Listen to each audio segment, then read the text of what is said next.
In the Absolute Universe, Wally West has always been running, from the loss of his mother to the endless cycle of military towns and temporary homes that came with his father's career.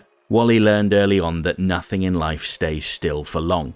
So it's ironic then that he wound up becoming the fastest man alive, deep in the bowels of Fort Fox. An experiment involving Barry Allen and a mysterious extra-dimensional energy source went catastrophically wrong, leaving Wally transformed by impossible speed. But the accident did more than give him powers. It shattered his relationship with time itself, causing him to slip uncontrollably between moments, memories, and possible futures, where he might become either a hero or a hideous beast. As Wally struggled to understand what was happening to him, he uncovered the truth behind the conspiracy surrounding Fort Fox. Dr. Eleanor Thorne, the facility's head, had secretly manipulated events, all in an effort to reopen the Still Point, a dimension of living energy first discovered decades earlier by her grandfather Eobard Thorne. But when the Still Point finally opened, Eobard returned, changed beyond recognition. He had been twisted by decades of being trapped inside that frozen dimension and warped by its primordial energy. He emerged as a ravenous creature, barely recognizable as human. Wally wasn't the only person whose life Eleanor Thorne had changed, though. She took a disgraced group of soldiers that used to report to Colonel Rudy West and augmented them with advanced weapons.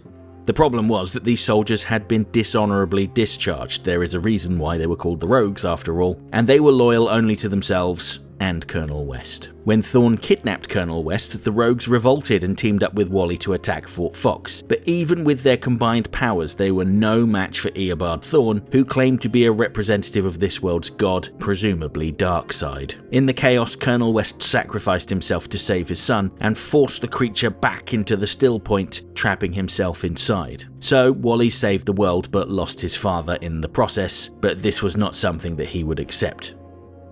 Determined to bring him back, Wally returned to the ruins of Fort Fox with his friend Linda Park, searching for answers. While there, they discovered a strange mirror connected to another reality entirely, and it's here they met Sam Scudder, the Mirror Master, a former Fort Fox scientist who was tethered to that dimension and hunted by murderous reflections of himself. Scudder agreed to help Wally rescue Colonel West from the Still Point, but only on one condition. First, Wally had to help him find Eleanor Thorne to free himself from the mirror universe. The problem was no one knew where she was, so Scudder suggested that Wally starts by tracking down the founders of S.T.A.R Labs, starting with Ray Palmer. And the hunt for Ray Palmer continues in this issue. However, before Wally can truly begin his search, he suffers another timeslip episode. This time, he appears to be in the future and witnesses another monster from the Still Point attacking the Dibney mission, where Wally is currently staying. The beast shows no mercy and slices Ralph Dibney in two, and tells Wally that he can't run. Before Wally can do much, he's visited by a future version of himself, an adult version no less, who tells Wally that he has shown him a potential future to warn him that if he wants to stop this from happening, he has to stay away from the Still Point.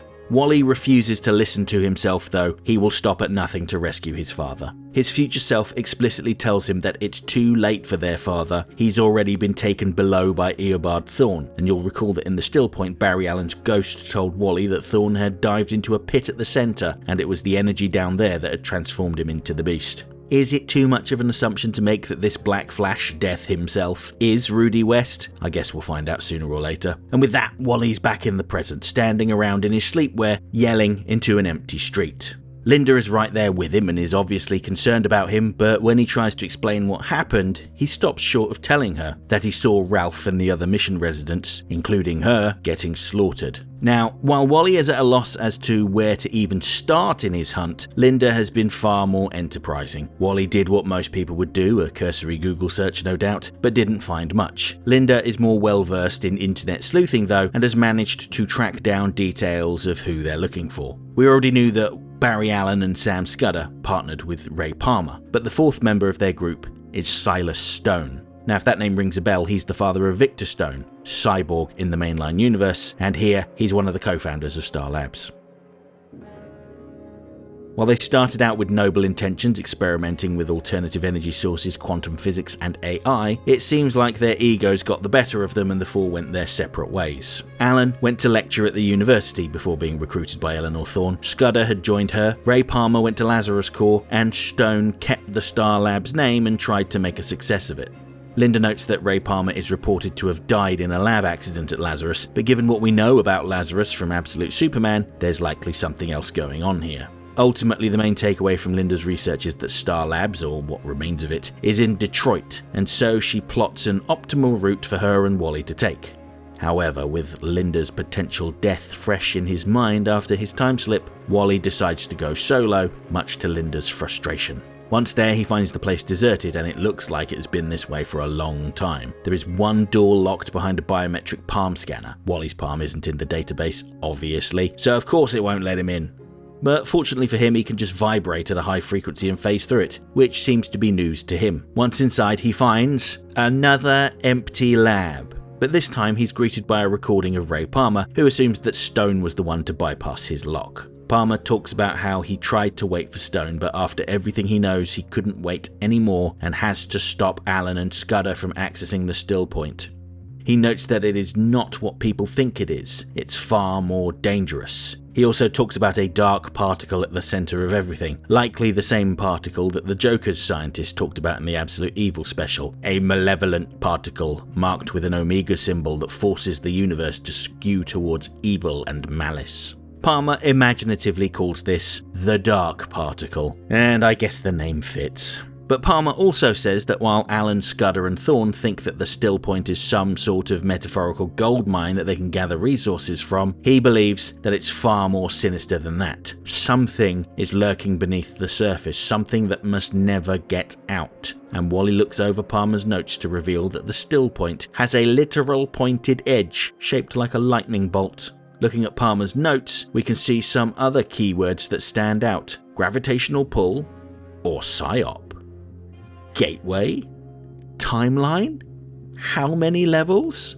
And why this shape next to an Omega symbol? We all know the answer. Darkseid is. Now, one thing I wanted to note is how Palmer says that Stone is looking for his son Victor, and I can immediately see the parallels between Stone's hunt and Wally's, although I guess they're inverted. Stone is looking for his lost son, while Wally is trying to rescue his father. Worth noting because it may be important in the future.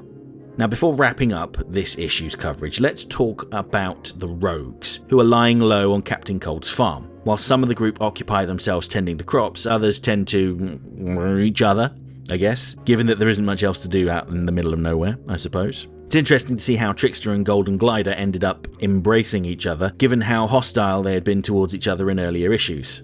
Although maybe we should have seen that coming, eh? Their peace is interrupted by the arrival of a drone sent by Rick Flag, who tells the rogues that they have one final mission to do. They must kill Grodd. When last we saw Grodd, he had rescued his father from the lab in Fort Fox. While we know that Grodd is a compassionate and kind monkey, his father is less charitable towards humans. Why would someone like Rick Flag want Grodd dead though? Well, I'm reminded of the final page of the first issue of Absolute Flash, which featured a flash forward to this point in time. One of the scenes that the Mirror Master saw on the screen showed what looked like several green apes and a demolished city.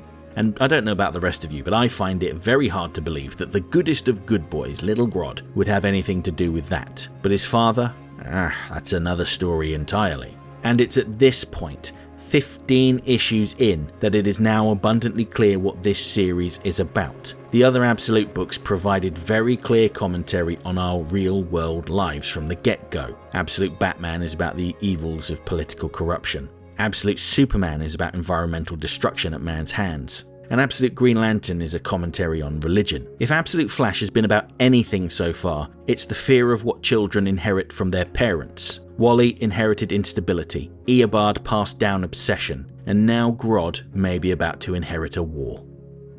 Make sure you let me know what you think about this comic in the comments below.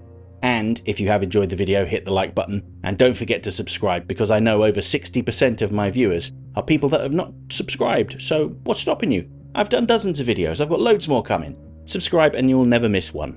And if you really want to help support me, you can join this channel's membership scheme, the Back Issue Brigade. The main perk of membership will be shoutouts in the video, you'll have seen their names scroll past just now, and members get to decide on one exclusive monthly video where I talk about comics that aren't DC's Absolute comics. The options for May are Paul Dini's Dark Knight, a true Batman story, Batman the Long Halloween, Marvel's first volume of the Ultimates, and a video about how Batman writers in the 1950s and 60s sometimes lifted ideas from the Black Hawks and passed them off as new things, like Catman and Mr. Freeze. Next time.